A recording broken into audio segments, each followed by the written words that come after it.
कोई भी मसीह के सुसमाचार को नहीं रोक सकता। जिस क्षण से मसीह इस पृथ्वी पर चले, उनके सुसमाचार का विरोध होता आया है। कई लोगों ने इसे चुप कराने, मिटाने और इसे फैलाने वालों पर अत्याचार करने का प्रयास किया। फिर भी बार बार इतिहास यह सिद्ध करता है कि कोई भी शक्ति मसीह के सत्य को संसार के कोने कोने तक पहुंचने से नहीं रोक सकती। रोमियो द्वारा सुसमाचार को रोकने का प्रयास जब मसीह के अनुयायी सुसमाचार का प्रचार करने लगे, तब रोमन साम्राज्य ने इस आंदोलन को कुचलने की कोशिश की। वे केवल 12 शिष्य थे, फिर भी उनका संदेश आग की तरह फैल गया। जितना उन्हें सताया गया, उतना ही उन्होंने प्रचार किया और उनके शब्द अनगिनत लोगों के हृदयों में उतर गए। रोमियो ने पतरस को क्रूस पर चढ़ाया, पौलुस का सिर काटा और कई अन्य शिष्यों को मार डाला, यह सोचकर कि संदेशवाहकों को मिटाकर वे सुसमाचार को समाप्त कर सकते हैं। लेकिन उनका लहू कलीसिया का बीज बन गया और सुसमाचार और भी प्रबल हुआ। शिष्यों की शहादत एक एक करके मसीह के अनुयायियों ने सत्य के लिए अपने प्राण न्योछावर कर दिए। पतरस को उल्टा क्रूस पर चढ़ाया गया, पौलुस का सिर सम्राट नीरो के आदेश पर काट दिया गया, यूहन्ना को पतमोस द्वीप पर निर्वासित कर दिया गया, बरनबास को पत्थर मारकर मार डाला गया, स्तिफनुस जो पहला ईसाई शहीद था, अपने हत्यारों को क्षमा करते हुए पत्थरों से मार दिया गया। इन शहादतों का उद्देश्य सुसमाचार को रोकना था, लेकिन इसके बजाय वे गवाहियां बन गईं, जिन्होंने अन्य विश्वासियों के विश्वास को और भी मजबूत किया। दुनिया ने देखा कि ये लोग सत्ता या धन के लिए नहीं, बल्कि एक शाश्वत सत्य के लिए अपना जीवन दे रहे थे, जिसे कोई यातना मिटा नहीं सकती। हिटलर द्वारा यहूदियों का संहार इतिहास ने खुद को दोहराया जब अडोल्फ हिटलर ने यहूदियों का संहार करने का प्रयास किया। यह सीधे ईसाइयों पर किया गया अत्याचार नहीं था, लेकिन यह उस जाति को नष्ट करने का प्रयास था जिससे मसीह आए थे।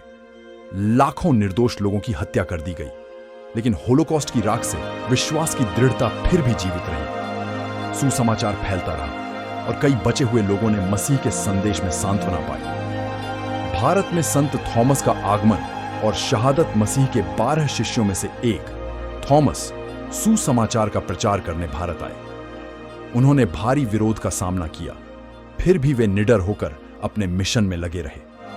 अंततः उन्हें उनके विश्वास के लिए शहीद कर दिया गया, लेकिन उनके द्वारा बोए गए बीज आज भी भारत में ईसाई समुदाय के रूप में जीवित है। उनकी बलिदान गाथा यह प्रमाण है कि सुसमाचार की शक्ति को कोई रोक नहीं सकता। ग्राहम स्टेंस और उनके पुत्रों की शहादत आधुनिक समय में ईसाई धर्म को चुप कराने का एक और निर्मम प्रयास देखा गया। 1999 में ऑस्ट्रेलियाई मिशनरी ग्राहम स्टेंस और उनके 2 छोटे बच्चों को भारत में एक वैन में जलाकर मार दिया गया। उन्होंने अपना जीवन कोट से पीड़ित रोगियों की सेवा में समर्पित कर दिया था, मसीह के प्रेम का साक्षात रूप बनकर। फिर भी उनकी दुखद मृत्यु ने सुसमाचार को नहीं रोका, बल्कि उनकी पत्नी ग्लेडिस स्टेंस ने हथियारों को क्षमा करके मसीह के शिक्षाओं की सच्ची मिसाल पेश की। कुछ लोग अभी भी ईसाई धर्म से क्यों डरते हैं? सुसमाचार प्रेम, शांति और क्षमा का संदेश देता है, फिर भी कुछ सरकारें और समाज इसे खतरे के रूप में क्यों देखते हैं? कुछ लोगों को इसके हृदयों को बदलने की शक्ति से भय लगता है, जबकि कुछ इसे धार्मिकता की पुकार मानकर अस्वीकार करना चाहते हैं। ईसाई धर्म तलवार से नहीं, बल्कि प्रेम और सत्य से जीतता है। प्रेम और क्षमा की विरासत जब लोग ईसाई धर्म को समाप्त करने का प्रयास करते हैं, तो वे मदर टेरेसा के निस्वार्थ प्रेम को भूल जाते हैं, जिन्होंने भारत में गरीबों और जरूरतमंदों की सेवा की। वे ग्राहम स्टेंस की पत्नी द्वारा दिखाए गए क्षमा को भूल जाते हैं। क्या आपने कभी ईसाइयों को अपने हथियारों के खिलाफ विद्रोह करते देखा है? वे भेड़ों की तरह होते हैं, कोमल, फिर भी विश्वास में दृढ़। स्वयं मसीह ने कहा, धन्य हैं वे जो मेल करवाते हैं, क्योंकि वे परमेश्वर के पुत्र कहलाएंगे। मत्ती 5:9। ईसाई धर्म शांति, प्रेम और स्वतंत्रता के लिए खड़ा है। निष्कर्ष, सुसमाचार को कोई नहीं रोक सकता। कई लोगों ने मसीह के संदेश को चुप कराने की कोशिश की, लेकिन वे सभी असफल हुए। साम्राज्य ढह गए, तानाशाह मिट गए, फिर भी सुसमाचार फैलता रहा। अपने पड़ोसी से प्रेम करो, सभी को शांति से जीने दो। मसीह का सत्य शाश्वत है और पृथ्वी पर कोई भी शक्ति इसे रोक नहीं सकती।